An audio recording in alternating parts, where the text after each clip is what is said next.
गणानां त्वा गणपतिगुं हवामहे कविं कवीनामुपमश्रवस्तमं ज्येष्ठराजं ब्रह्मणां ब्रह्मणस्पत आनः शृण्वन्नोतिभिः सीदसादनं श्रीमहागणाधिपतये नमः। सदाशिवसमारम्भां शङ्कराचार्यमध्यमाम् अस्मदाचार्यपर्यन्तां वन्दे गुरुपरम्पराम्। श्रुतिस्मृतिपुराणानाम् आलयं करुणालयं नमामि भगवत्पादशङ्करं लोकशङ्करम्। नारायणं नमस्कृत्य नरं चैव नरोत्तमं देवीं सरस्वतीं व्यासं ततो जयमुदीरयेत्।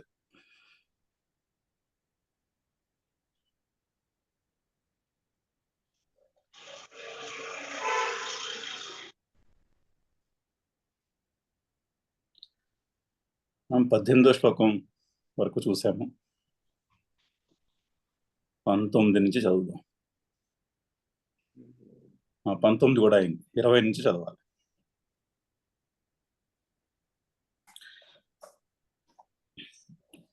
చదువుదాము. అథ వ్యవస్థితాన్ దృష్ట్వా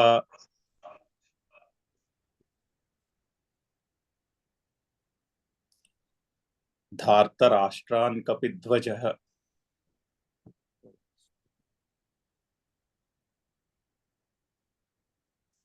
ఋషికేశ ప్రవృత్తే శస్త్ర సంపాతే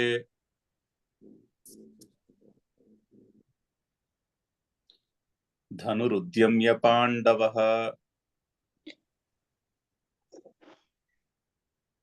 ఋషికేశం తదా వాక్యం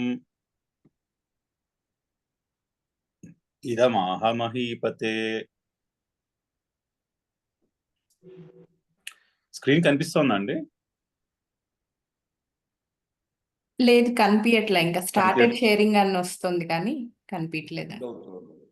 ఓకే, ఒకసారి మళ్ళీ షేర్ చేస్తాను.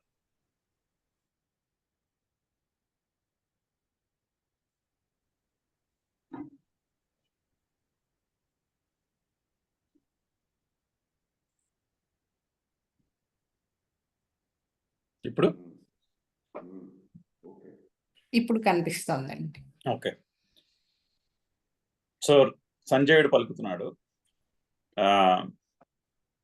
పాండవులు కూడా వారి వారి శంఖాలను పూరించి యుద్ధమునకు రెడీనెస్ సంసిద్ధులమయ్యాము అని చెప్పడం, తెలియజేయడం అయింది. అప్పుడు సంజయుడు పలుకుతున్నాడు, ఓ మహీపతే అని ధృతరాష్ట్రుని ఉద్దేశించి లాస్ట్ లో ఉన్న మహీపతే అనే సంబోధన ప్రథమా విభక్తిని ముందు పెట్టుకోవాలి.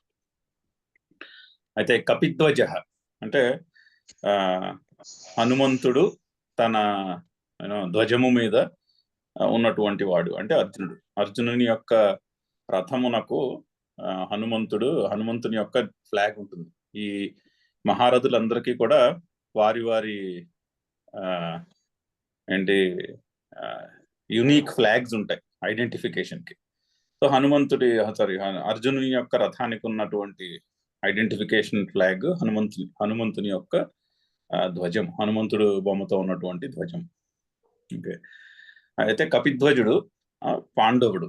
కింద 2వ లైన్లో ఉంది లాస్ట్. కపిధ్వజ పాండవ. అథ అప్పుడు వ్యవస్థితాన్ ధార్తరాష్ట్రాన్ దృష్ట్వా, అక్కడ ఉన్నటువంటి అంటే యుద్ధమునకు వచ్చి అక్కడ ఆర్గనైజ్ అయి ఉన్నటువంటి, అక్కడ నుంచున్నటువంటి వ్యవస్థితాన్ ధార్తరాష్ట్రాన్. ధార్తరాష్ట్రాన్ అంటే కౌరవులను చూచి. ఎప్పుడు? ప్రవృత్తే శస్త్ర సంపాతే. శస్త్ర సంపాతే అంటే ఆయుధాలని పట్టుకుని రెడీగా ఉన్నారు యుద్ధం చేయడానికి. శస్త్ర సంపాతే ఆయుధములను తీసుకుని ప్రవృత్తే యుద్ధమునందు యాక్షన్ కి రెడీగా ఉన్నటువంటి వాళ్ళు, అటు ఉన్నటువంటి వాళ్ళని చూసి ఏమన్నాడు? ఋషికేశుడిని అంటే కృష్ణుని చూచి ధనురుద్యమ్య తదా ఇదం వాక్యమాహ. అప్పుడు ఆ తర్వాత తన ధనస్సును చేత్తో పట్టుకుని శ్రీకృష్ణుని సంబోధించి ఈ విధముగా పలికెను. సో అర్జునుడు మాట్లాడబోతున్నాడు. అదే ఇక్కడ ఒక ఇంట్రెస్టింగ్ స్టోరీ ఉంది. హనుమంతుడేమో హనుమంతుని యొక్క సింబల్ అర్జుని యొక్క రథానికి చిహ్నము కదా, కపిధ్వజ అంటున్నారు. అయితే హనుమంతుడు ఆ జెండా మీద ఉండి ఈ యుద్ధాన్నంతరిని తిలకించాడని స్టోరీ. అయితే రామరావణ యుద్ధంతో పోలిస్తే ఇది చాలా చిన్న యుద్ధం. సో ఈ probably was not very much interested ఇక్కడ ఏం జరుగుతుంది అన్నది. ఎందుకంటే ఆయన చూసినటువంటి యుద్ధము ఇంతకంటే చాలా చాలా గొప్ప యుద్ధం. రామరావణ యుద్ధానికి పోలిక లేదు. వాల్మీకి కూడా రామరావణయోర్ యుద్ధం రామరావణయోర్ ఇవ అంటాడు. అంటే ఇంకా దానికి వేరే పోలిక కనిపించదు ఆయనకి. ఉపమాలంకారం చెప్పడానికి ఆయనకి ఇంకో పోలిక దొరకదు. సో రామరావణ యుద్ధము దాన్ని పోలినటువంటి యుద్ధం ఏమీ లేదు, అతిశయం లేనటువంటి యుద్ధం. సో హనుమంతుడు probably was not too much interested. But Bhagavad Gita చెప్పిన టైంలో మాత్రం he was very alert. Obviously ఇక్కడ శ్రీకృష్ణుడు చాలా చక్కటి ఉపదేశం ఇస్తున్నాడని అదంతా జాగ్రత్తగా విన్నాడు. విన్న తర్వాత ఆయనకి చాలా నచ్చేసి బోల్డ్ అంతా యూనో భక్తితో ఉపదేశం అయిపోయిన తర్వాత శ్రీకృష్ణుడి దగ్గరికి వచ్చి చెప్పుకున్నాడు, అంటే విన్నవించుకున్నాడు. నేను చాలా అదృష్టవంతుడిని, ఈ ఉపదేశం అంతా వినగలిగాను. కాకపోతే ఒక చిన్న తప్పు చేశాను, మీ పర్మిషన్ తీసుకోకుండా నేను ఉపదేశాన్ని వినేశాను. మరి గురువు దగ్గర ఉపదేశం విన్నప్పుడు పర్మిషన్ చెప్పి వినాలి, పర్మిషన్ తీసుకుని వినాలి. సో అందుకుని ఏమనుకోకండి, చిన్న తప్పు జరిగిపోయింది, నేను మీ పర్మిషన్ తీసుకోకుండా వినేయడం జరిగింది అని విన్నవించుకున్నాడు. విన్నవించుకుంటే నన్ను క్షమించాలి అని విన్నవించుకుంటే శ్రీకృష్ణుడు అన్నట్ట, ఒకటి కాదు నువ్వు 2 తప్పులు చేశావు, 2 తప్పులు చేశావు అంటే ఆయన అదేమిటి 2వ తప్పు ఏమిటనంటే, ఒకటేమో చెప్పకుండా విన్నావు, సరే దానికి నువ్వు క్షమాపణ కోరుతున్నావు, సరే బానే ఉంది. మరి ఇంకో తప్పు ఉంది, అదేంటంటే గురువు కంటే ఉన్నతమైన స్థానంలో కూర్చుని విన్నావు అన్నట్ట. అంటే హనుమంతుడు అయ్యో నేను అసలు ఆలోచించనే లేదా అలాగా, ఇప్పుడు మరి ఏం చేయాలన్నట్టు. మరి ఏం చేయాలంటే ఏంటి, నువ్వు చేసిన దానికి నువ్వు ఇప్పుడు అనుభవించవలసిందే అన్నట్టు. అయితే మరి ఏం చేయాలి ఇప్పుడు నేనంటే, నువ్వు పిశాచి వైపు పుడతావు అన్నట్ట. గురువు కంటే ఉన్నతమైన స్థానంలో యూనో కూర్చుని విన్నందుకు నువ్వు పిశాచి వై జన్మించాలి అన్నట్ట. హనుమంతుడు ఓకే మరి అయితే సరే, అయితే ఎంతకాలం ఉండాలి పిశాచి కింద అంటే, నువ్వు పిశాచి వై జన్మించి భగవద్గీతకి భాష్యము అంటే కమెంటరీ రాయి. భగవద్గీతకి భాష్యం రాస్తే ఈ చేసినటువంటి ఈ తప్పుకి అక్కడతో అది పరిహారం చెల్లించినట్టు అయిపోతుంది అన్నట్టు.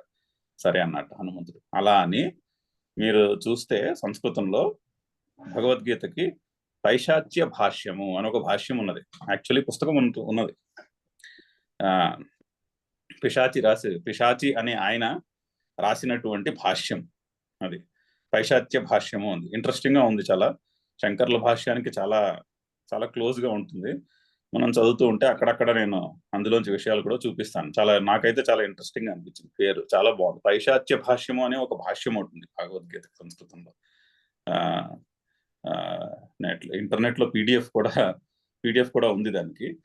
కాకపోతే ఒక ఇంట్రెస్టింగ్ స్టోరీ. సో అలా ఆ విధంగా ఈ పిశాచి అనే ఆయన ఎవరైతే దీనికి భాష్యాన్ని రాశారో పైశాచ్య భాష్యం అని, అది హనుమంతుడు రాసిందని అని ఒక లెజెండ్. So interesting fact. కపిధ్వజ.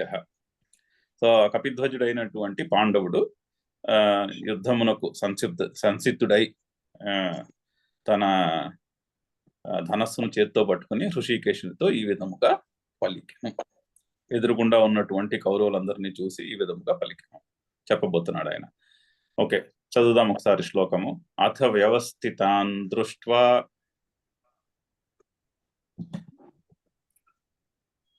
ధార్తరాష్ట్రాన్ కపిధ్వజః ప్రవృత్తే శస్త్ర సంపాతే ధనురుద్యమ్య పాండవః ఋషికేశం తదా వాక్యం ఇదమాహ మహీపతే.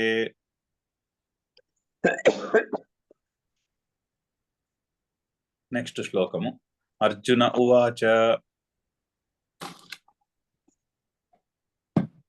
సేనయోరుభయోర్मध्ये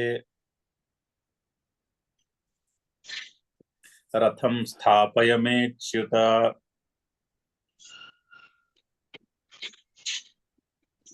యావదేతాన్నిరీక్షేహం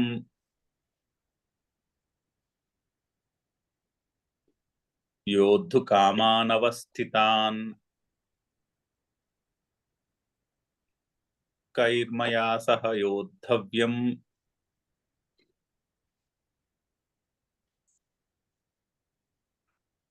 అస్మిన్ రణసముద్యమే.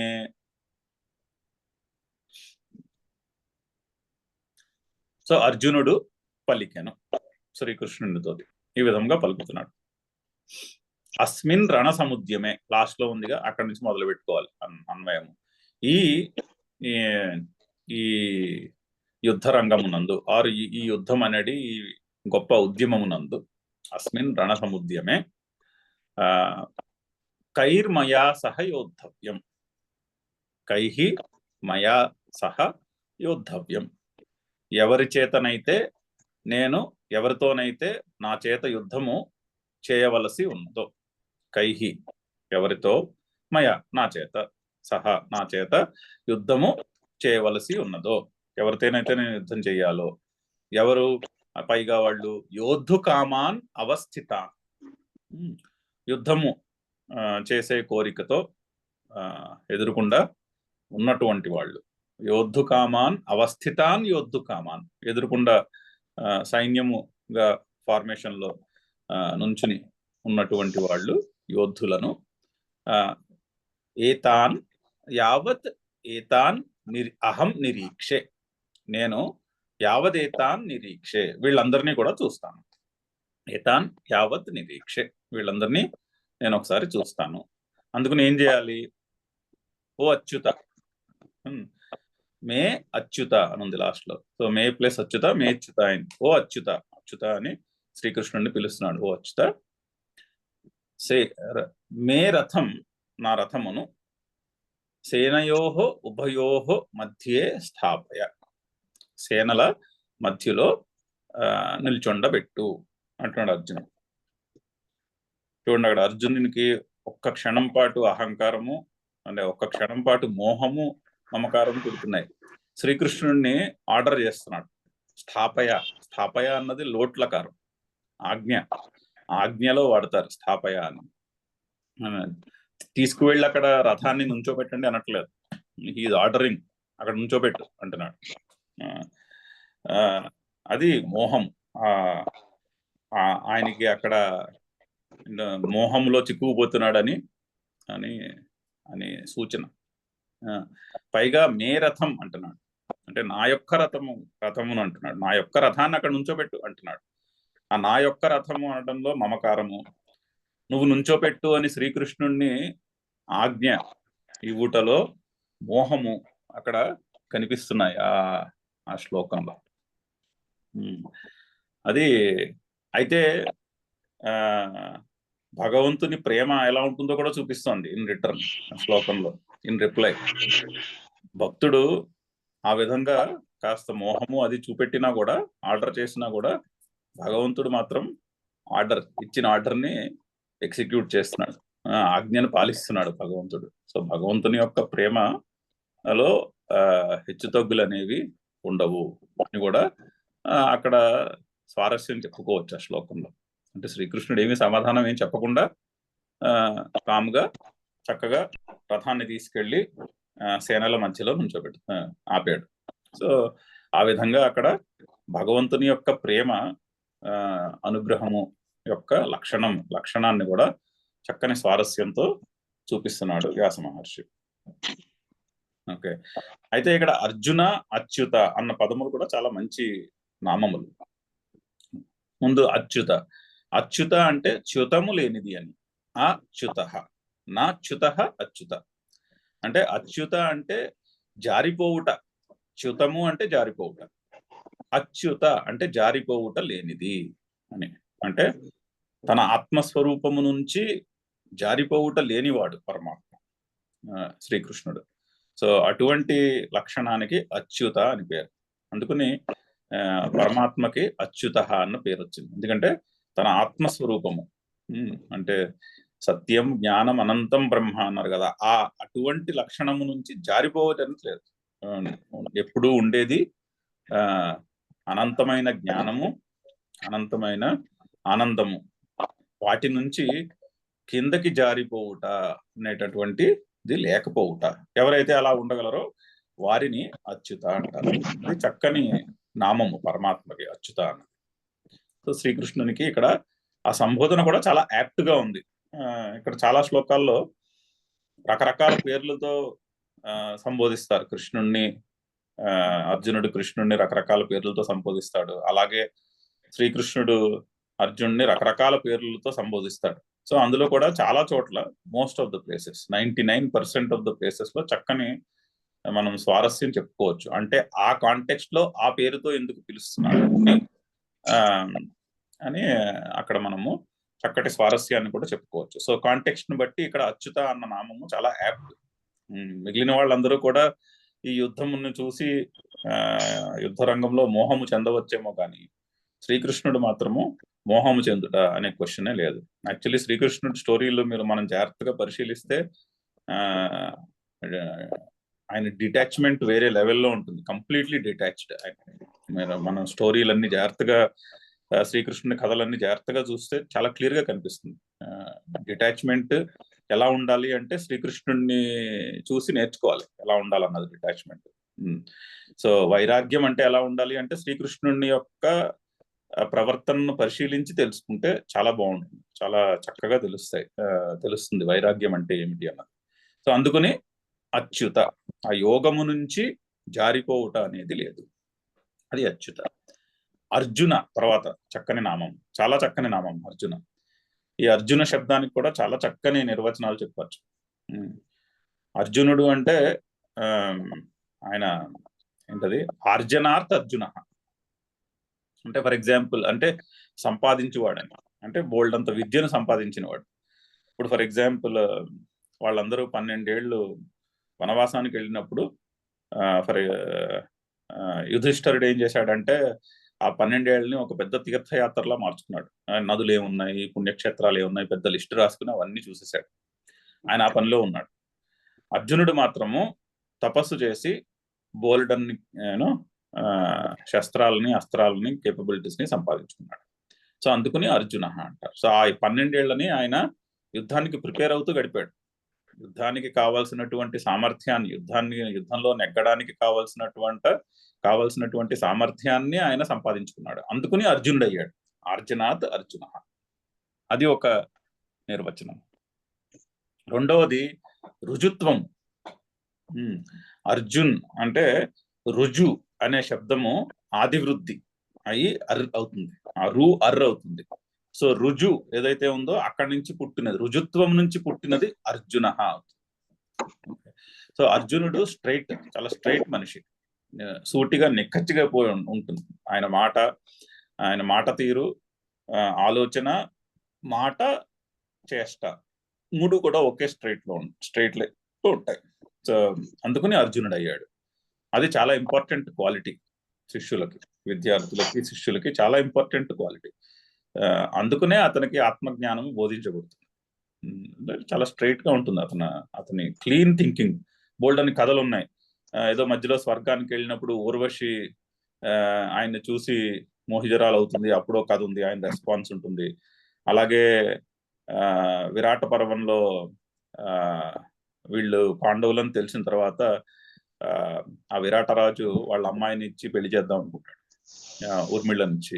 అప్పుడు కూడా అర్జునుడు చాలా స్ట్రైట్ గా చెప్తాడు, ఆమె నాకు శిష్యురాలు, ఆమెను పెళ్లి చేసుకునే క్వశ్చన్ లేదు, నాకు వరసలో ఆమె కూతురు వంటిది, ఆమెను పెళ్లి చేసుకునే క్వశ్చన్ లేదని. ఇలాగా బోల్డ్ అని కథల్లో అక్కడక్కడ కనిపిస్తాయి. Very straight in thinking. సరే ఆయన పెళ్లి చేసుకోనంటే అప్పుడు ధర్మరాజు దగ్గరికి వెళ్తే ధర్మరాజు ఇలా కాదు, మనం అభిమన్యుడికి ఇచ్చి చేద్దాము, ఎలాగైనా రిలేషన్షిప్ చేసుకోవాలని చెప్పి అభిమన్యుడికి ఇచ్చి పెళ్లి చేస్తారు ఊర్మిళని. సో అలాగా చాలా చోట్ల మనకి ఆ క్వాలిటీస్ కనిపిస్తాయి. ఇంకొకటి చాలా మహాభారతంలో చాలా సింబాలిక్ ఈవెంట్ ఒకటి ఉంది. ఇది ఎప్పుడు అర్జునుడుని దుర్యోధనుడు శ్రీకృష్ణుడి దగ్గరికి వెళ్ళిన ఈవెంట్ సన్నివేశం. సో అర్జునుడు కాళ్ళ వైపుని దుర్యోధనుడు తల వైపు కూర్చుంటే శ్రీకృష్ణుడు లేచి వాళ్ళిద్దరిని పలకరించి, సరే ముందు అర్జునుడిని చూశాను కాబట్టి ఫస్ట్ అర్జునుడికి కోరుకోవచ్చని, సరే ఆప్షన్ ఏంటంటే యుద్ధము, ఇద్దరు ఎందుకు వెళ్ళారు, యుద్ధంలో మా సైడ్ నువ్వు ఉండాలి అని అడగడానికి వెళ్ళారు. సో శ్రీకృష్ణుడు 2 చాయిస్లు ఇస్తాడు. ఒకటి, నన్ను తీసుకెళ్ళొచ్చు, నేను మీ పక్షాన్ని ఉంటాను, నేను యుద్ధము చేయను, నేను అస్త్రాన్ని పట్టుకోను, కాకపోతే మీ దగ్గర మీ సైడ్ ఉండి నేను గైడెన్స్ ప్రొవైడ్ చేస్తాను. Option A. Option B, Narayani సైన్యం ఉంది, నా సైన్యం ఉంది, నారాయణీ సైన్యాన్ని తీసుకోవచ్చు. ఈ రెండిట్లో ఏదో ఒకటి మీరు చూస్ చేసుకోండి, ఇద్దరు అడుగుతున్నారు కాబట్టి. ఫస్ట్ చాయిస్ అర్జునుడికి ఇస్తానంటాడు. మనందరికీ తెలిసిందే, అర్జునుడు శ్రీకృష్ణుడిని చూస్ చేసుకుంటాడు. ఆయన దుర్యోధనుడు ఇదేదో బాగుంది, ఒక్కడితో నేనేం చేస్తానని సైన్యాన్ని ఆయన హ్యాపీగా సైన్యాన్ని యాక్సెప్ట్ చేస్తాడు. సో అయితే అక్కడ నారాయణీ సైన్యము భోగములకు, సంసార భోగములకు చిహ్నం, ప్రతీక. అదేవిధంగా శ్రీకృష్ణుడు ఆత్మజ్ఞానానికి ప్రతీక. సో అర్జునుడు యాజ్ ఎ శిష్యుడికి చాయిస్ ఇచ్చారు, నువ్వు ఆత్మజ్ఞానాన్ని చూస్ చేసుకుంటావా లేకపోతే సంసార భోగములను చూస్ చేసుకుంటావా అంటే శిష్యుడైన అర్జునుడు ఆత్మజ్ఞానాన్ని చూస్ చేసుకున్నాడు అని అందులో ఆ సన్నివేశంలో గూఢార్థాన్ని చెప్తారు. అది చాలా ఇంపార్టెంట్ చాయిస్. కఠోపనిషత్తులో కూడా ఉంది, శ్రేయశ్చ ప్రేయశ్చ ఇక్కడ వస్తుంది మనకి. శ్రేయస్సు ప్రేయస్సు మనకి ముందు కూడా వచ్చింది శంకరుల భాష్యంలో. ప్రవృత్తి నివృత్తి లక్షణం అని. ప్రవృత్తికి అభ్యుదయము అంటే ప్రేయము అంటే ప్రియమైనది, మనస్సుకి ప్రీతిగా అనిపించేది, ఇంద్రియములకు ప్రీతిగా అనిపించేది అభ్యుదయము, ప్రోగ్రెస్, మెటీరియల్ ప్రోగ్రెస్. శ్రేయ అంటే ఆత్మజ్ఞానము, కంప్లీట్ మోక్షము, అంటే దుఃఖము యొక్క పరిపూర్ణమైనటువంటి నివారణ. దానికి నివృత్తి ధర్మానికి అది ఫలము అంట, ప్రయోజనం అంటారు. సో ఇక్కడ అర్జునుడికి అదే చాయిస్, నీకు శ్రేయస్సు కావాలా ప్రేయస్సు కావాలా. కఠోపనిషత్తులో చాలా చాలా ఫేమస్ మంత్రము, శ్రేయశ్చ ప్రేయశ్చ మనుష్యమేతత్ ద్వౌ సంపరీత్య వివినక్తి ధీర. ఆ రెండింటిని కూడా బాగా అనలైజ్ చేసి ధీరుడు అంటే తెలివైన వాడు ఏది కావాలో చూస్ చేసుకుంటాడు, అంటే శ్రేయస్ చూస్ చేసుకుంటాడు అని అర్థం. సో ఇక్కడ ఆ కథలో అర్జునుడు శిష్యుడైనటువంటి అర్జునుడు శ్రేయస్సుని కోరుకున్నాడు. సో ఆ విధంగా అర్జున శబ్దానికి ఇలా చాలా చక్కని దానికి ఆ నామములో ఉన్నటువంటి చక్కని స్వారస్యాన్ని మేము బోల్డ్ అంతా చెప్తూ ఉండొచ్చు. సో చూద్దాం, ఇంకా అర్జునునికి రకరకాల సంబోధనలు రాబోతున్నాయి.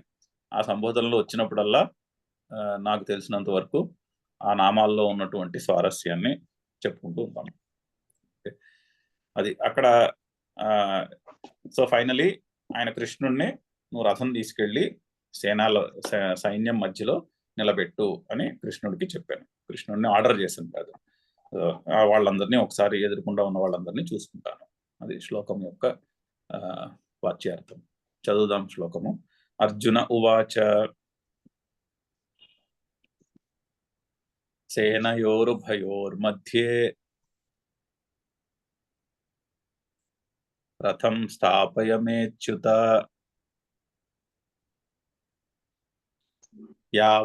యావదేతాన్నిరీక్షేహం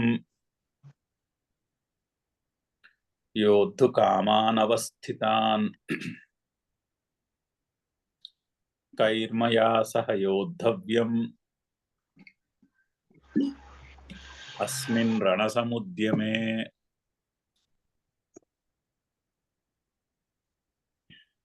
అయితే ఇక్కడ ఆపి ఒకసారి వెనక్కి వెళ్ళి మళ్ళీ కొంచెం భాష్యము 2 లైన్లు చాలా స్లోగా నడుస్తుంది, 2 లైన్లు ముందుకి నడిపించగలము, ప్రయత్నిద్దాం. సరే, ఇక్కడ పెద్ద వాక్యము చూస్తూ ఉన్నాం, చాలా పెద్ద వాక్యము.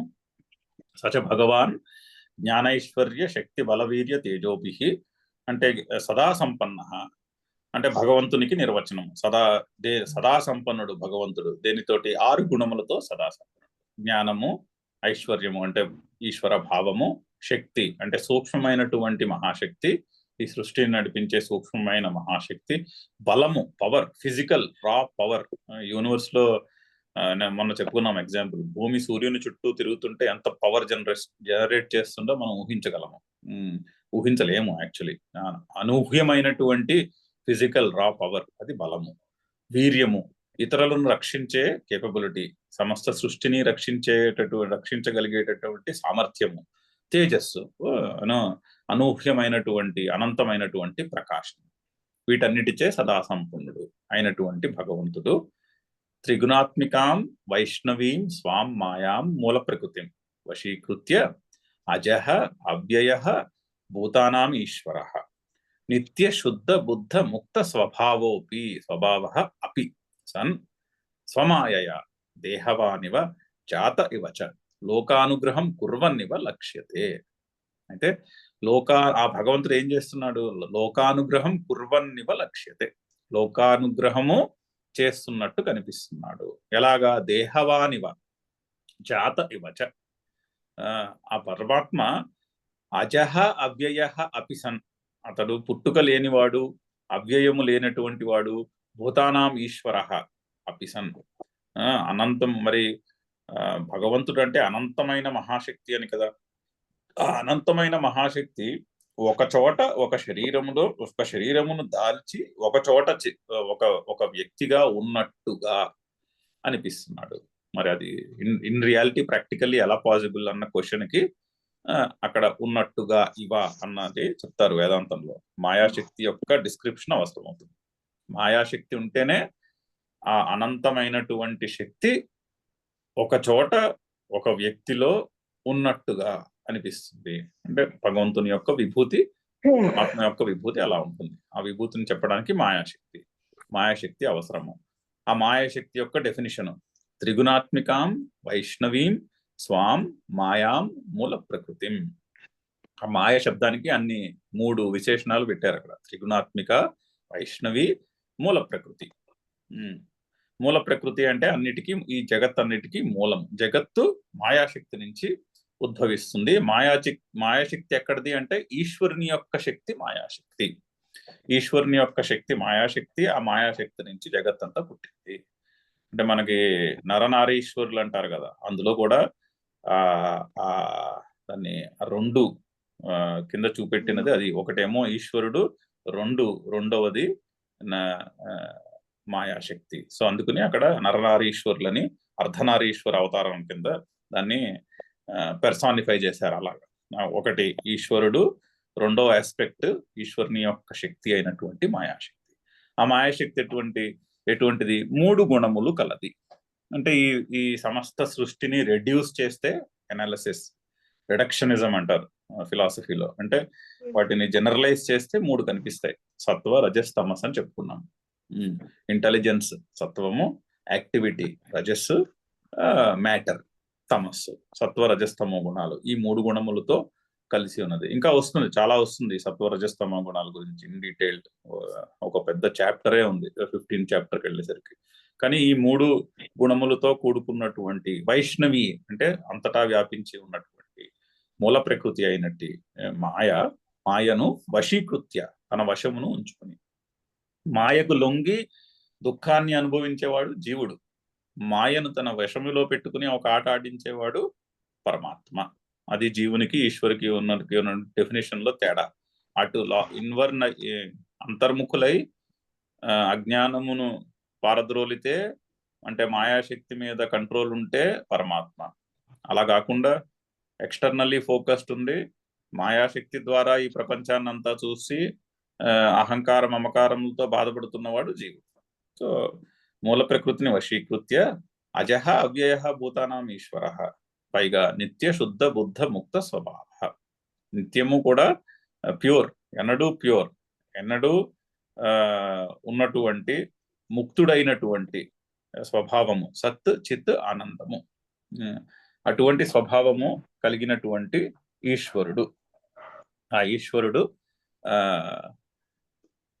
అజుడు పుట్టుక లేనివాడు అయినప్పటికీ స్వమాయ తన మాయ చేత, ఇది కూడా వస్తుంది తర్వాత చాప్టర్ లో శ్రీకృష్ణుడే మంచి శ్లోకాల్లో ఎక్స్ప్లెయిన్ చేయబోతున్నాడు. నా మాయాశక్తి యొక్క ప్రభావం చేత నేను తరచూ పుడుతూ ఉంటానని. సో స్వమాయ దేహవానివ జాత ఇవచ లోకానుగ్రహం కుర్వన్నివ లక్ష్యతే. అక్కడ దాకా వచ్చి ఉన్నాను. అయితే అక్కడ చూడండి, ఈశ్వరుని యొక్క డెఫినేషన్ నిత్య శుద్ధ బుద్ధ ముక్త స్వభావ. నిత్య శుద్ధుడు ఈశ్వరుడే కాదు, మనమందరము కూడా నిత్య శుద్ధులమే. మన ఆత్మస్వరూపము కూడా నిత్య శుద్ధ. కాకపోతే రిలీజియన్ లో దీనికి కంప్లీట్లీ ఆపోజిట్ ప్రాక్టీస్ ఒకటి ఉంటుంది. మనం గుడికి వెళ్ళినప్పుడు పూజలు చేసినప్పుడు పాపాత్మ పాప సంభవ అని చెప్పిస్తారు. నేను పాపిని, నేను పాపం వల్ల పుట్టినాను, నేను పాపాత్ముడను అని చెప్పిస్తారు. ఈ పాపముల నుంచి నన్ను అనుగ్రహించి కాపాడు అనేటువంటిది ఒకటి చెప్పిస్తారు. అది ఈ కాన్సెప్ట్ నుంచి పుట్టినది కాదు కదా.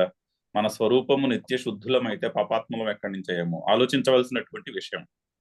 దీనికి కంప్లీట్లీ ఆపోజిట్ ఆ ప్రక్రియ అయితే పూజలో మనం చేసేది. సో అది చెప్పుకున్నప్పుడు ఈ భగవద్గీత చదువుతున్నాం కాబట్టి అది చెప్తున్నప్పుడు ఆలోచించాలి మనం, నిజంగా అది మనం చెప్పాలా అక్కర్లేదా అని. ఇక్కడ భగవద్గీతలోనేమో మీ స్వరూపము నిత్య శుద్ధము అని చెప్తోంది భగవద్గీత, అక్కడేమో అహం పాపాత్మ అని చెప్పిస్తున్నారు. సో ఆలోచించుకోవాల్సినటువంటి విషయము. సో చాలా మంచి డెఫినేషన్. నిత్య శుద్ధ బుద్ధ ముక్త స్వభావ ఈశ్వర. ఈశ్వరుడే కాదు, మన స్వరూపము కూడా అదే. ఎందుకంటే అదే పరమాత్మ అందరి హృదయములలోనూ ఉన్నాడు అని శ్రీకృష్ణుడు కూడా చాలా సార్లు చెప్పబోతున్నాడు రానున్న శ్లోకాల్లో. ఓకే, నెక్స్ట్ వాక్యం చదువుదాము. స్వప్రయోజన అభావే అపి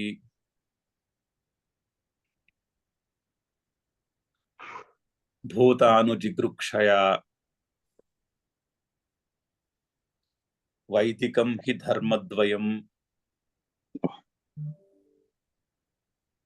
అర్జునాయ శోకమోహ మహాదధౌ నిమగ్నాయ ఉపదిదేశ. సో అయితే ఆ భగవానుడు స్వప్రయోజన అభావే అపి అంటే తనకి ఎటువంటి ప్రయోజనము లేనప్పటికీ కూడా, అంటే ఈ ఉపనిషత్తుల యొక్క సారమును, వేదం యొక్క సారమును అర్జునునికి ఆ క్షణములో బోధించుటలో ఆయనకేమీ ప్రయోజనం లేదు. అందులో అర్జునికి హితబోధ చేసి అర్జునునికి జ్ఞానమును ప్రసాదించి అతన్ని యుద్ధమును చేయమని ఎంకరేజ్ చేయుటలో ఆయనకేమీ ప్రయోజనం ఏం లేదు, స్వప్రయోజనం లేదు. వీళ్ళందరూ యుద్ధం అనేసి వెళ్ళిపోదాం అంటే హ్యాపీగా వెళ్ళిపోతాడు. సో స్వప్రయోజన అభావే అపి,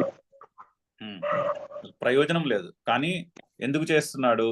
భూతాను జిగృక్షయ, జీవులను రక్షించాలి అనే కోరిక తోటి, జీవులను అనుగ్రహించాలి అనే కోరికతోటి భూతాను జిగృక్షయ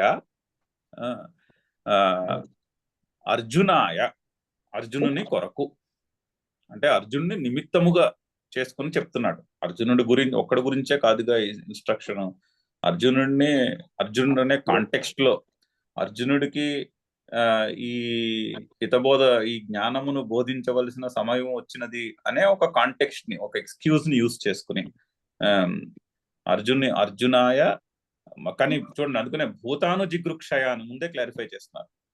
ఈ సమస్త జీవులను అనుగ్రహించాలి అనే కోరికతోటి, అనుగృహీతుమిచ్చా జిగృక్ష అయింది, అనుజిగృక్ష.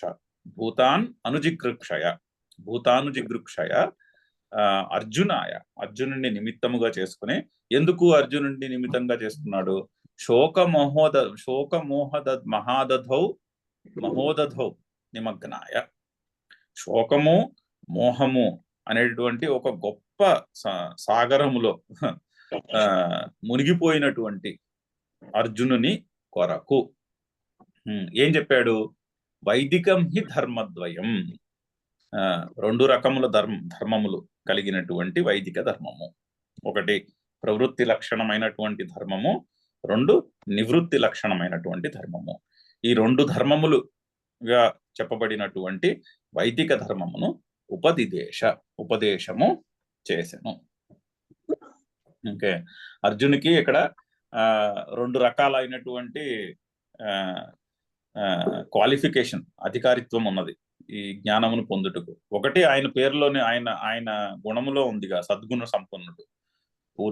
కంప్లీట్లీ ఇందాక మనం చెప్పుకున్న అర్జున నామానికి నిర్వచనం చెప్పుకున్నాం. ఆ విధంగా చాలా సద్గుణ సంపన్నుడు. Is the right person to receive this knowledge. 1. 2, పైగా అతను శోకములో మునిగి ఉన్నాడు. శోకమోహములలో నిమగ్నుడై ఉన్నటువంటి అర్జునునికి ఆయన నిమిత్తముగా చేసుకుని ఈ భూతాను జిగృక్షయ, అందరినీ అనుగ్రహించాలి అనే కోరికతోటి ఈ ఉపదేశమును చేశాను. అది ఆ వాక్యము యొక్క అర్థం.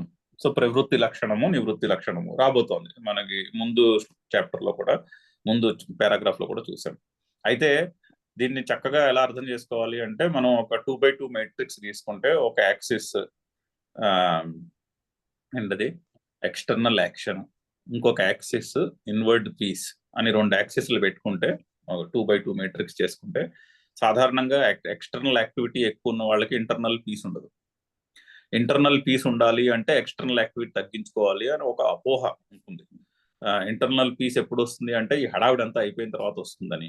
హడావిడి ఎక్కువ ఉంటే ఇంటర్నల్ గా మనశ్శాంతి ఉండదు అన్నటువంటి ఒక అపోహ ఉంటుంది. సో ఐదర్ విపరీతమైన యాక్టివిటీ ఉండి ఇంటర్నల్ పీస్ లేకుండా ఉంటారు, ఆర్ విపరీతమైన ఇంటర్నల్ పీస్ ఉండి పెద్దగా యాక్టివిటీ లేకుండా ఉంటారు. ఈ రెండింటి యొక్క combination, full of activity but with ultimate internal piece. అటువంటి స్థితి ఉంటుందా అంటే ఉంటుంది. ఎలా ఉంటుంది అంటే ఈ వైదికమైనటువంటి ధర్మద్వయంలో చెప్పబడినది. అంటే ఈ రెండిటి యొక్క combination, complete external activity with 100% skill and excellence, at the same time అదే సమయంలో ఏకకాలములో పరిపూర్ణమైనటువంటి మనశ్శాంతి, ఈ రెండు కలిపి చేయగలిగే పాసిబిలిటీ ఉందా అంటే ఉంది. ఇక్కడ చెప్పబడుతోంది ఈ వైదికం ధర్మద్వయం యొక్క సిగ్నిఫికెన్స్. అది చెప్పనున్నాడు అర్జునుడికి. ఎందుకు అర్జునుడికి చెప్తున్నాడు అన్నది నెక్స్ట్ వాక్యంలో ఎక్స్ప్లెయిన్ చేస్తున్నారు చూడండి. అయితే అర్జునుడికే ఎందుకు చెప్పాలి అంటే, గుణాధికై గృహీత అనుష్ఠీయమానశ్చ ధర్మ ప్రచయం గమిష్యతి తం ధర్మం భగవతా యథోపదిష్టం వేదవ్యాసః సర్వజ్ఞః భగవాన్ గీతాఖ్యైః సప్తభిః శ్లోకశతైః ఉపనిబబంధ. అయితే ఇక్కడ మధ్యలో ఫుల్ స్టాప్ కూడా పెట్టుకోవచ్చు. గమిష్యతి దగ్గర ఫుల్ స్టాప్ పెట్టుకోవచ్చు. 2 వాక్యాల కింద చదువుకోవచ్చు. సో మొదటి పార్ట్ ఏంటి? గుణాధికై హి గృహీత అనుష్ఠీయమానశ్చ ధర్మ ప్రచయం గమిష్యతి. అయితే అర్జునుడికి ఎందుకు బోధిస్తున్నాడు అంటే, ఒకటే ఆయనకి క్వాలిఫికేషన్ ఉంది, పైగా గుణాధికై గృహీత, గుణములు అధికముగా ఉన్నటువంటి వాడు, అంటే సద్గుణుల చేత ఈ జ్ఞానము, ఈ ధర్మము గ్రహింపబడి, గృహీత ప్లస్ చ అనుష్ఠీయమాన, అంటే సద్గుణులు ఈ ధర్మాన్ని, ఈ ధర్మద్వయమైనటువంటి వైదిక ధర్మాన్ని బాగా అర్థం చేసుకుని, అంటే ప్రవృత్తి లక్షణము, నివృత్తి లక్షణము, ఈ రెండింటిని ఏ విధముగా మనము అర్థం చేసుకోవాలి. ఫస్ట్ అర్థం కావాలి. అనుష్ఠానం చేయాలంటే అది ఏమిటో అర్థం కావాలిగా. ప్రవృత్తి లక్షణము, ఇక్కడ గీతలో చెప్పబోయే ప్రవృత్తి లక్షణం యొక్క స్వరూపం ఏమిటో పూర్తిగా మనకు అర్థం కావాలి. సో గుణాధికై గృహీత, సద్గుణుడు దాన్ని బాగా అర్థం చేసుకుని అనుష్ఠీయమాన, అప్పుడు అనుష్ఠానం. అర్థం చేసుకోకుండా అనుష్ఠానం చేయడంలో పెద్ద లాభం ఏముంటుంది? చాలా టైం పడుతుంది దాని నుంచి ఏమైనా ప్రయోజనం కలగాలంటే.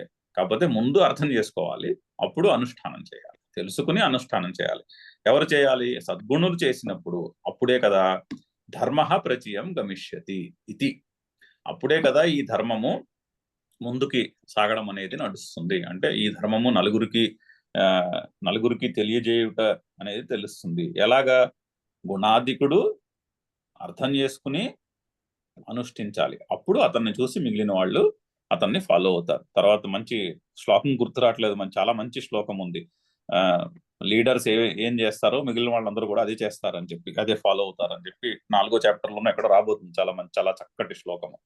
సో అందుకని గుణాధికై గృహీత అనుష్ఠీయమానశ్చ హి, అహి తర్వాత పెట్టుకోవాలి. అప్పుడే కదా ధర్మ ప్రచయం గమిష్యతి, ఈ ధర్మము ముందుకి అందరికీ తెలియడం అనేది జరుగుతుంది కదా అనే ఉద్దేశముతోటి ఈ తనకి స్వయముగా స్వప్రయోజనం ఏమీ లేకపోయినా కూడా అందరినీ అనుగ్రహించాలి అనే కోరికతోటి అర్జునుడిని నిమిత్తముగా చేసుకుని ధర్మద్వయమును శ్రీకృష్ణుడు ఉపదేశము చేస్తున్నాడు. ఆ ఉపదేశము చేసినటువంటి ఉపదేశాన్ని వేదవ్యాస ఉపనిబంధ, దానిని గ్రంథ రూపములో రచించెను. తం ధర్మం భగవత యథోపదిష్టం, భగవంతుడు అయిన పరమాత్మ అయిన శ్రీకృష్ణుడు ఏ విధంగా ఉపదేశము చేశాడో ఎగ్జాక్ట్లీ అందులో ఏమీ తీసేయకుండా, లేనిది చెప్పకుండా, యథా ఉపదిష్టం ఏ విధంగా శ్రీకృష్ణుడు ఉపదేశం చేశాడో ఈయనేం చేశాడు? వ్యాసుడు భగవాన్ సర్వజ్ఞ వేదవ్యాస. ఆ భగవాన్ సర్వజ్ఞ అనేది వేదవ్యాసునికి విశేషణాలు. భగవంతుడైన ఆ వేదవ్యాసుడు భగవాన్ సర్వజ్ఞ, అన్నీ తెలిసినవాడు. సర్వజ్ఞ వేదవ్యాస గీతాఖ్యై సప్తభి శ్లోకశతై నిబబంధ. సో వ్యాసుడు గీత అనే పేరు గల గీతలు అనే పేరు గల సప్తభి శ్లోకశతై అంటే 700 శ్లోకములు రూపములో ఉన్నటువంటి గీతలు. ఒక్కొక్క శ్లోకానికి గీత అని పేరు. భగవద్గీతలు ఇవన్నీ ఒక గీత కాదు, 700 గీతలు. అంటే 650 రఫ్గా 2:11 నుంచి 700 శ్లోకములలో ఉపనిబంధ, వాటిని గ్రంథీకృతము చేసను, ఒక గ్రంథము రూపముగా వ్యాసుడు రచించినాడు. సో ఏ విధముగా శ్రీకృష్ణుడైతే ఉపదేశము చేశాడో యథోపదిష్టం, చెప్పినదంతా కూడా దానికి ఏమీ మళ్ళీ చిలవలు పొలవలు లేకుండా, ఎక్స్ట్రా చెప్పకుండా, ఉన్నది తీసేయకుండా ఉన్నది ఉన్నట్టు వేదవ్యాసుడు రాశాడు. కానీ వేదవ్యాసుడు ఏ విధంగా రాశాడు? 700 శ్లోక రూపములలో దాన్ని ఒక గ్రంథముగా రచించి పెట్టినాడు. అది సబ్జెక్ట్. అసలు గీత యొక్క కాంటెక్స్ట్ ఏమిటి అన్నది ఇప్పటిదాకా కాంటెక్స్ట్ అయింది. నెక్స్ట్ ఈ పారాగ్రాఫ్ లో ఉన్న నెక్స్ట్ వాక్యములు, ఆ నెక్స్ట్ పారాగ్రాఫ్ కూడా భాష్యంలో అయితే ఈ ధర్మద్వయము అనబడే ఈ వైదిక ధర్మంలో ఏమిటి చెప్పబడింది, సబ్జెక్ట్ మ్యాటర్ ఏంటి అన్నది రాబోతోంది. తదిదం గీతాశాస్త్రం సమస్త వేదార్థ సార సంగ్రహభూతం అని అక్కడి నుంచి నెక్స్ట్ 2 పారాగ్రాఫ్లు కంటెంట్ చెప్తారు. భగవద్గీత యొక్క కంటెంట్ ఏమిటి, ఇప్పటిదాకా కాంటెక్స్ట్ అయింది, ఇప్పుడు కంటెంట్ ఏమిటి, కంటెంట్ చెప్పి 2 పారాగ్రాఫ్లు తర్వాత ఈ కంటెంట్ ని అర్థం చేసుకుని మనం అనుష్ఠానం చేయుట వలన వచ్చే ప్రయోజనం ఏంటి అది కూడా చెప్తారు. అది కూడా చెప్పి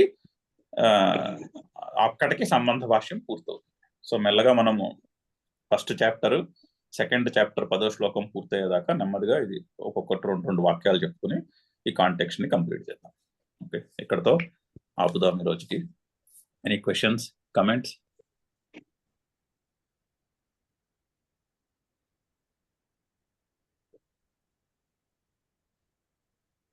ఓకే, అయితే ఇక్కడతో ఆపేస్తున్నాను ఈ రోజుకి. మళ్ళీ రేపు చదువుదాం. రేపు కూడా సేమ్ టైంకి మళ్ళీ కలుద్దాం. ఓం పూర్ణమద పూర్ణమిదం పూర్ణాత్ పూర్ణముదచ్యతే పూర్ణస్య పూర్ణమాదాయ పూర్ణమేవావశిష్యతే. ఓం శాంతి శాంతి శాంతి. హరి ఓం. జై గురుదేవ్. కట్టేస్తున్నాను మీటింగ్.